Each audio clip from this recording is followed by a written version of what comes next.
Oi, amigo, tudo bom? Espero que esteja tudo bem com você, que o Senhor abençoe a tua vida e que você tenha um dia, uma tarde, uma noite de paz, muito feliz na presença de Deus.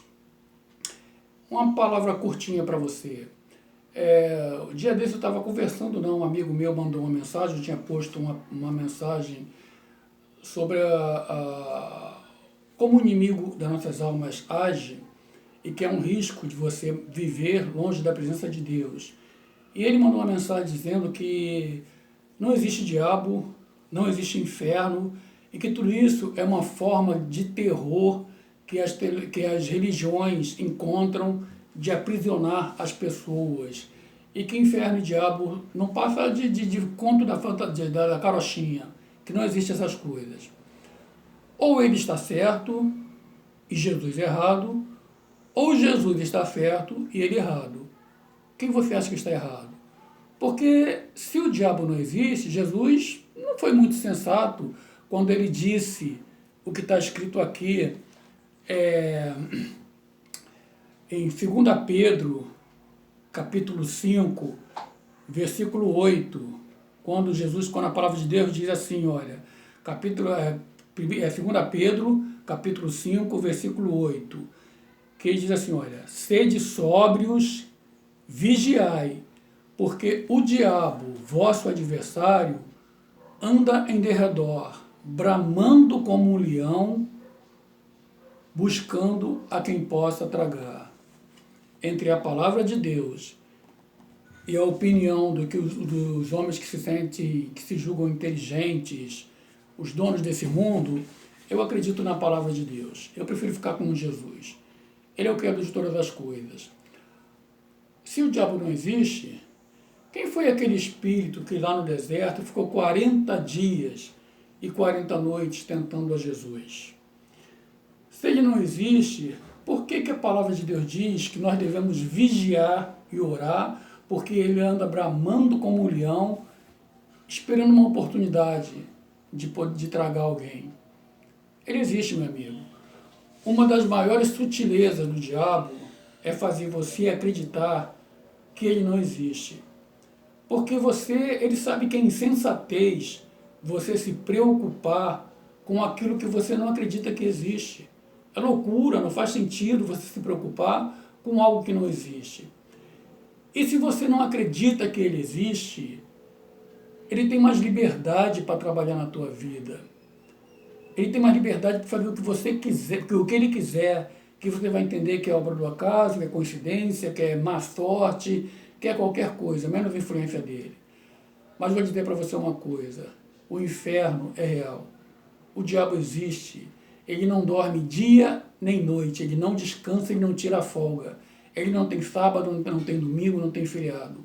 O único propósito do diabo e dos demônios que estão a serviço deles é arrancar você da presença de Deus e levar você para o inferno. Por que isso? Porque um dia ele foi criado por Deus e teve toda a autoridade no céu. Ele regia o coral, ele era o mais brilhante dos anjos, ele se vestia de pedras preciosas, ele comandava os louvores, ele era alguém muito influente. Mas a vaidade e a inveja subiu no coração dele. E ele disse assim, eu vou subir no lugar de Deus, eu vou me sentar no trono ao lado de Deus e serei semelhante ao Altíssimo. E a palavra de Deus diz que Deus é único e que Deus não divide a sua glória com ninguém. A partir daquele momento, como a maldade entrou no coração dele, ele foi lançado da terra. Porque o diabo ele é muito mais poderoso do que a gente. Diante dele nós somos uma formiguinha. Ele pode nos esmigalhar, fazer de nós cinzas. Mas a palavra de Deus, que maior é o que está conosco do que o que se levanta contra nós. Diante de Jesus Cristo, ele dobra a cabeça, ele se curva e ele bate em retirada. Porque a palavra de Deus diz que quando Jesus morreu na cruz do Calvário, a primeira coisa que o Espírito do Senhor fez foi descer ao inferno. Jesus não foi ao céu, ele desceu lá no inferno. E lá no inferno, ele pegou a chave do inferno das mãos de Satanás, tomou a chave do inferno. Naquela hora, pela primeira vez, houve luz no inferno, porque Jesus é luz. Quando ele chegou lá, Todos os demônios se recuaram, ficaram escondidos, encolhidos no canto da parede. Satanás se afastou apavorado, porque Jesus havia vencido ele. Jesus foi lá na mão dele e pegou, me dá a chave do inferno. Ele não podia falar nada, porque ele está sujeito a Jesus Cristo. Porque Jesus Cristo, ele sabe que é o próprio Deus que se tornou homem para vir aqui nos salvar. Então houve luz no inferno e todas as almas perdidas entenderam que aquele era Jesus Cristo. Judas já estava lá naquela hora e ficou apavorado. Meu Deus, como é que eu fui trair esse homem que é o próprio Deus? Os homens do passado estavam lá naquela hora. Os homens da Arca de Noé, que riram de Noé quando Noé dizia: Deus vai mandar um dilúvio, Deus vai matar a terra, destruir os homens maus, se arrependam, entram na arca. Assim como nós fazemos hoje, dizemos que Jesus vai voltar e as pessoas debocham, não acreditam. Desde sempre eu ouço dizer isso, que nesse Jesus que nunca volta. Assim era no tempo da Arca de Noé. Eles debochavam de Noé. Noé ficou mais de 100 anos pregando para eles se arrepender e construindo a arca, e eles não se arrependeram. Nós pregamos dia e noite que Jesus Cristo vai voltar. Nós vamos para a praça, nós vamos para as ruas, nós pregamos na televisão, nós pregamos em canais no YouTube, nós dissemos que você tem que se arrepender, ter uma vida santa, e pouca gente dá importância. As pessoas querem viver a sua vida do jeito que achar melhor, sem se preocupar com Deus. Eu sei que Deus existe, eu amo a Deus, mas é Deus lá, eu aqui. Primeiro eu vou saber as minhas coisas. Deus é tudo para mim, Ele é muito importante para mim, mas a minha decisão eu tomo. A minha vida está nas mãos de Deus, mas eu vou fazer aquilo que eu quero, não o que Deus quer. Então a tua vida não está nas mãos de Deus, a tua vida está nas tuas mãos. Você é o Senhor da tua vida. Você não se preocupa com aquilo que Deus quer. E lá no inferno, Jesus chegou e Ele anunciou todas aquelas almas perdidas. Eu sou o Messias prometido. Eu vim à terra para pregar a salvação, para trazer o homem para Deus. Aquelas almas já estavam condenadas, elas não podiam mais ser salvas. E Jesus só foi confirmar que a palavra de Deus havia se cumprido. E naquela época, o paraíso ficava ao lado. Havia o Hades, de um lado, no meio havia um grande abismo, e do outro lado havia o seio de Abraão, onde foi aquela palavra do rico e Lázaro, que Lázaro foi para o seio de Abraão, e o rico foi para o Hades. E lá do Hades o rico clamava: Pai Abraão, manda que Lázaro venha aqui, molhe o dedo, a ponta do dedo dele, toque na minha língua, porque eu estou em tormento nessa chama. E Abraão, que simbolizava Deus, dizia: há um grande abismo entre nós e vós, de sorte que os que estão aí não podem passar para cá, e os que estão aqui não podem passar para lá. E foi lá que Jesus foi, pregou o evangelho, anunciou que ele tinha vindo já, tomou a chave do diabo, pegou aquele pessoal que estava no seio de Abraão, levou todo aquele pessoal para o paraíso. E Jesus entrou no paraíso pela primeira vez com aquele pessoal. Aquele pessoal entrou pela primeira vez no paraíso junto com o ladrão da cruz, que tinha dito para Jesus: Senhor, ele falou para o amigo dele: você não teme a Deus, nem estando sob a mesma circunstância. Nós estamos aqui pelo que nossos atos fizeram, nós pecamos. Mas esse homem, que mal ele fez? E virou para Jesus e falou: Senhor, lembra-te de mim quando entrares no teu reino. E Jesus falou para ele: em verdade vos digo que hoje estarás comigo no paraíso. Aquele ladrão morreu, ele foi lá para o seio de Abraão. Quando Jesus morreu, foi lá embaixo, ele também buscou aquele ladrão, ex-ladrão, levou ele para o paraíso, e ele está lá até hoje. E os outros continuaram no Hades. Hades é um lugar de tormento. Eles só vão sair de lá após a segunda ressurreição. Porque haverá uma primeira ressurreição, que a Bíblia chama de o arrebatamento da igreja, onde milhares e milhões de pessoas vão sumir do planeta Terra de repente. Jesus está voltando para buscar um povo santo, que vive de maneira santa e que nesse mundo faz a diferença, que coloca Deus como sua prioridade. Esse povo será arrebatado da terra. Não o povo religioso, não o povo que vai à igreja todo domingo, não o povo que tem hábitos religiosos, mas um povo que teve a sua vida impactada pelo Calvário, que vive como testemunho nesse mundo, que faz a diferença. Um povo que peca, sim, porque todos nós pecamos, não há um só que não peque, mas que quando peca vai para os joelhos e diz: Senhor, eu pequei, eu não sou digno de ti. Me perdoa, Senhor. E Deus conhece o coração daquele. Nós, enquanto estivermos aqui, vamos pecar. Mas a diferença entre os filhos de Deus e os filhos da perdição é que os filhos de Deus, quando pecam, eles vão para o joelho e pedem perdão com tristeza pelo que fizeram, por ter fedido as suas fraquezas. Mas o filho da perdição, ele planeja hoje o pecado que ele vai fazer amanhã, faz e como se fosse natural. É tão natural para ele pecar como é respirar, como é tomar um copo d'água. Então Jesus levou aquele pessoal para o paraíso, eles estão lá esperando o dia da ressurreição, quando o corpo deles será retirado da tumba, será transformado num corpo glorificado, semelhante ao de Jesus Cristo, onde o corpo não envelhecerá, não adoecerá, não haverá tristeza, a alegria será plena e perfeita e eterna, onde não haverá separação, onde não haverá morte, um corpo de vida eterna. A palavra de Deus que diz que o reino de Deus não é comida nem bebida, mas é alegria, justiça e paz no Espírito Santo. Alegria plena, alegria palpável, prazer. Você viverá uma nova vida. Esse corpo limitado, que adoece, que sofre, que entristece, que envelhece, que morre, ele será transformado por um corpo glorioso igual ao de Jesus Cristo. Estamos esperando por esse dia. Mas os que estão no Hades só vão vir na segunda ressurreição. E Jesus fala assim, bem-aventurado, felizes os que fazem parte da primeira ressurreição. Porque sobre eles não tem poder a segunda morte. A segunda morte chama-se lago de fogo. Esses que estão no Hades vão sair de lá no último dia, vão comparecer diante do trono branco apenas para receber a sua sentença, não para a salvação mais, para receber a sua sentença, e de lá eles serão jogados de volta no inferno, e esse inferno vai ser pego e jogado dentro do lago de fogo, que a Bíblia fala que arde com fogo e enxofre por toda a eternidade. É o lugar onde o bicho nunca morre e o fogo nunca se apaga, e que eles terão um tormento para toda a carne. Para que Jesus para que você não vá para lá, Jesus Cristo veio, morreu e ressuscitou. Sofreu tudo o que sofreu, porque Deus não tem prazer na condenação do pecador, antes que o pecador se arrependa e entregue sua vida nas mãos deles, e entre no céu. Mas Jesus falou, eu sou o caminho, a verdade e a vida. Ninguém vem ao Pai senão por mim. Ninguém vem ao Pai senão por mim. Foi Jesus quem morreu por você. Não existe nenhum outro nome dado entre os homens pelo qual importa que sejamos salvos, diz a palavra de Deus. Não existe nenhum outro nome, só por Jesus Cristo. Por isso é tão importante a ordem que Jesus Cristo deu. Ide por todo mundo e pregai o Evangelho a toda criatura. Quem crer e for batizado será salvo. Quem não crer já está condenado, porque o homem já nasce com a marca do pecado vindo lá de trás de Adão. E só Jesus Cristo nos purifica desse pecado, porque só Ele é digno disso.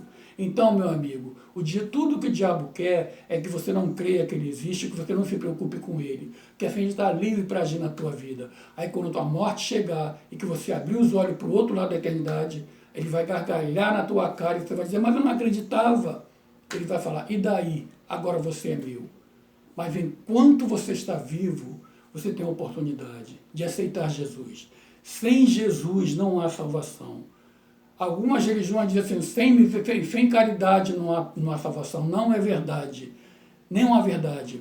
Porque a palavra de Deus diz que pela graça sois salvo por meio da fé.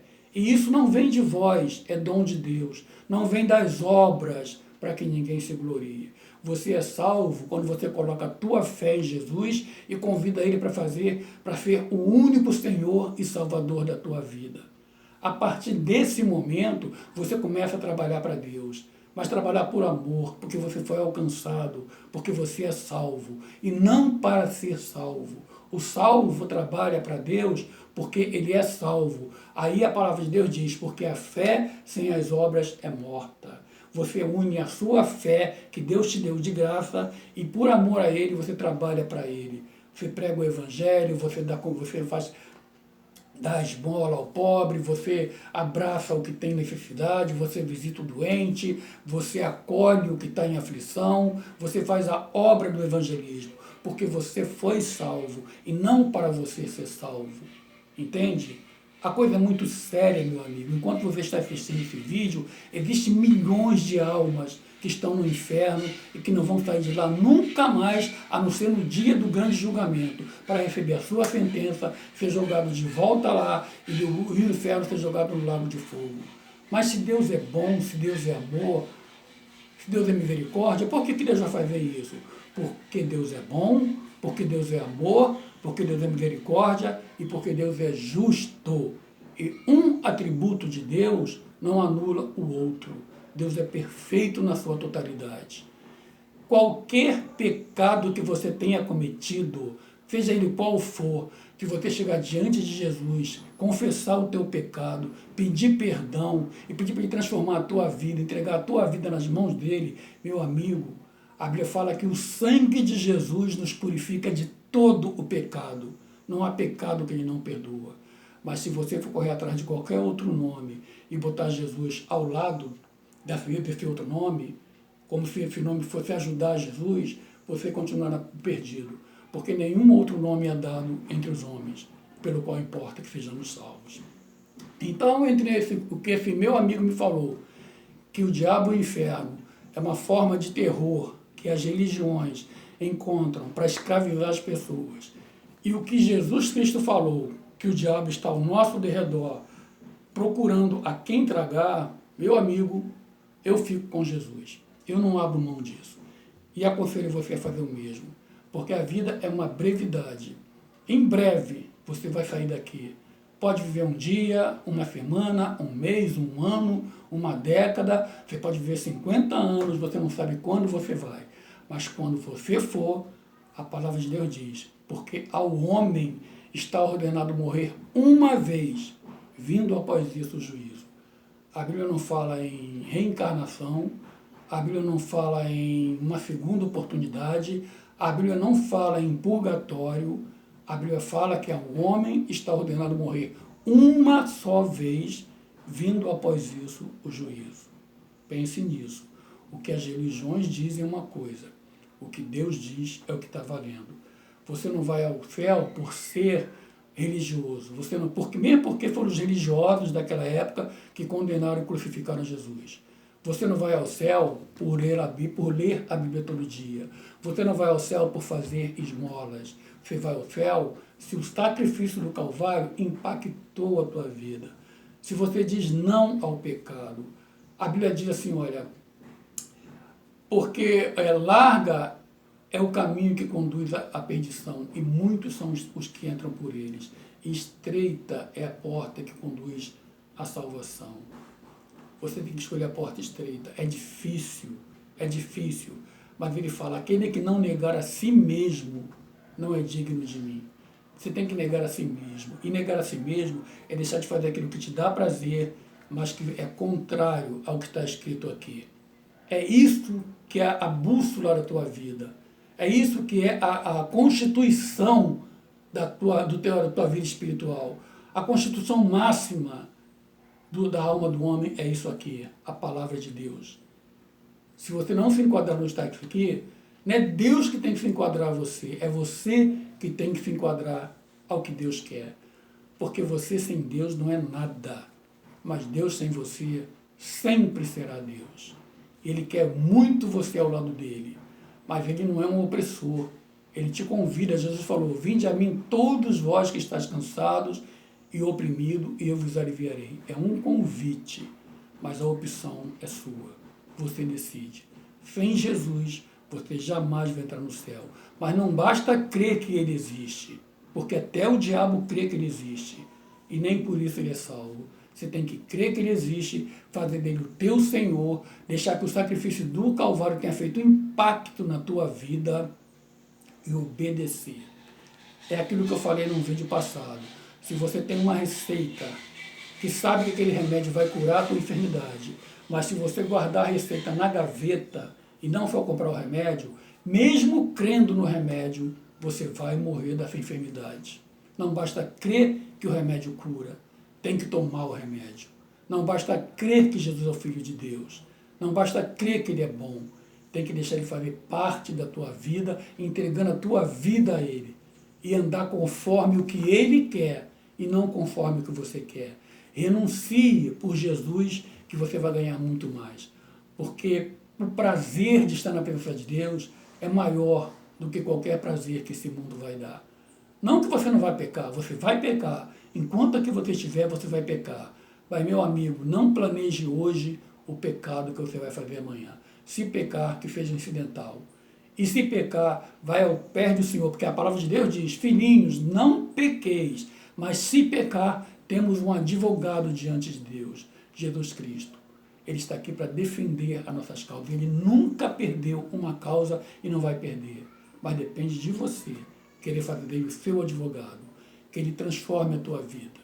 Aceita Jesus hoje. Diga, Senhor Jesus, eu te aceito no meu coração. Venha mudar a minha vida, Senhor. Venha ser o Senhor absoluto da minha vida. Eu entrego os meus prazeres, as minhas paixões, as minhas fraquezas, aquilo que eu não consigo fazer, eu entrego nas tuas mãos, para que tu me mudes, Senhor.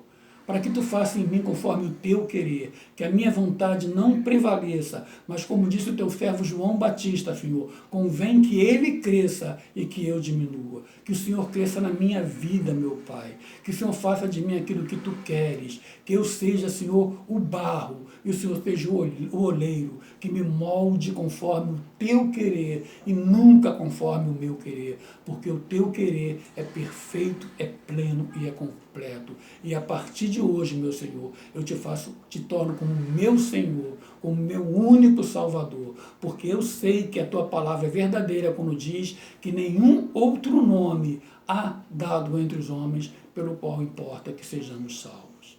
Faça isso, meu amigo, e você vai ver a mudança que o Senhor vai fazer na tua vida. Sabe? Alguns amigos vão te abandonar.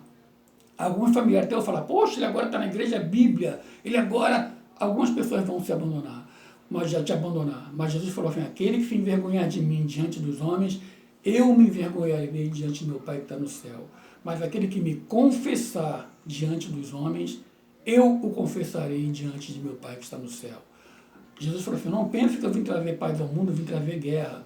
Eu vim jogar o filho contra a mãe contra o filho, a sogra contra a nora contra a sogra. O que ele quer dizer com isso? Que quando alguém se converte na casa, há problemas. E fulano agora é cristão, fulano agora é Bíblia, fulano agora há uma divisão, porque as trevas se incomodam com a luz. Mas a Bíblia diz que mais importa agradar a Deus do que ao homem. Não são seus amigos, não são sua família que vai te fazer entrar no céu. É Jesus Cristo. Faça essa opção pelo Senhor enquanto você está vivo, porque a morte vem quando não se pode fazer mais nada. Tá bom? A minha oração por você é que o Senhor te abençoe e te guarde, que o Senhor abra os teus olhos espirituais para que você veja e viva o sobrenatural de Deus sobre ti. Que o Senhor entre na tua casa com o Espírito Santo dele, toque em você, em toda a tua família, repreendendo as enfermidades, repreendendo a depressão, repreendendo toda influência maligna, mas acima de tudo, alcançando a tua alma. Porque se você morrer enfermo com Jesus, você vai para o céu.